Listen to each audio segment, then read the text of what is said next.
جب ہم ایشیا کے دو بڑے ملکوں پاکستان اور انڈیا کی بات کرتے ہیں تو سب سے پہلا سوال یہ اٹھتا ہے کہ آخر ان دونوں میں سے اصل میں امیر کون ہے؟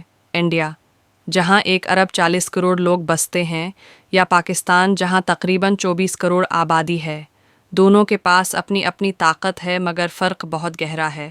انڈیا کی معیشت اس وقت تقریباً 3.7 ٹریلین ڈالر ہے، جبکہ پاکستان کی معیشت تقریباً 370 ارب ڈالر کے قریب ہے۔ یعنی بھارت پاکستان سے لگ بھگ 10 گنا زیادہ امیر ہے، لیکن صرف دولت سے زیادہ ضروری ہے استحکام اور ترقی۔ پاکستان نے اپنی مشکلات کے باوجود کئی شعبوں میں شاندار کارکردگی دکھائی ہے، جیسے آئی ٹی ایکسپرٹ اور ترسیلات، زر۔ بھارت نے سافٹ ویئر اور ٹیکنالوجی انڈسٹری میں دنیا کو حیران کر دیا۔ انفوسس، ٹاٹا اور وپرو جیسی کمپنیاں اربوں ڈالر کما رہی ہیں، جبکہ پاکستان کا آئی ٹی سیکٹر ابھی اپنے قدم جما رہا ہے، مگر تیزی سے آگے بڑھ رہا ہے۔ زراعت دونوں ملکوں کی معیشت کا بنیادی ستون ہے۔ بھارت میں پنجاب اور ہریانہ جیسے علاقے دنیا کا اناج گھر کہلاتے ہیں، جبکہ پاکستان کا پنجاب اور سندھ بھی گندم اور چاول کی پیداوار میں کسی سے کم نہیں۔ فرق صرف جدید ٹیکنالوجی کے استعمال اور پانی کے انتظام میں ہے۔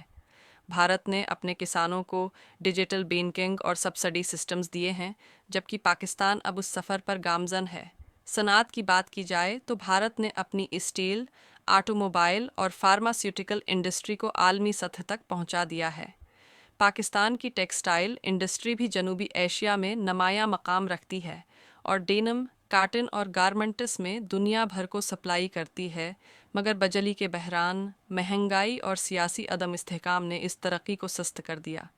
دفاعی لحاظ سے دونوں ممالک اپنی اپنی جگہ طاقتور سمجھے جاتے ہیں۔ بھارت کا دفاعی بجٹ 83 ارب ڈالر سے زیادہ ہے، جبکہ پاکستان کا لگ بھگ 11 ارب ڈالر۔ مگر ماہرین کا کہنا ہے کہ پاکستان نے کم وسائل میں بھی اپنی فوج کو دنیا کی صف اول میں شامل کر لیا ہے۔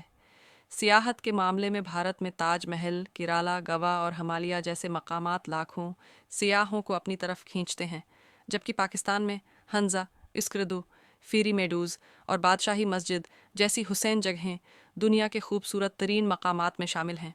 بس فرق صرف تشہیر اور امیج بلڈنگ کا ہے۔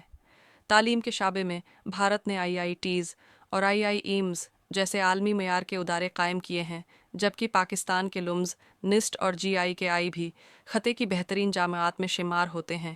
دونوں ملکوں کے نوجوان باصلاحیت ہیں، مگر مواقع اور استحکام ان کے درمیان فرق پیدا کرتے ہیں۔ مجموعی طور پر اگر دیکھا جائے تو اعداد و شمار کے لحاظ سے بھارت زیادہ امیر ہے، مگر وسائل اور صلاحیت کے لحاظ سے پاکستان کسی سے کم نہیں۔ دونوں ملکوں کا مستقبل تبھی روشن ہو سکتا ہے جب مقابلے کے بجائے تعاون کو ترجیح دی جائے۔ آخر میں اصل سوال یہ نہیں کہ کون امیر ہے، بلکہ یہ ہے کہ کون اپنے عوام کو بہتر زندگی، خوشحالی اور امن دے سکتا ہے۔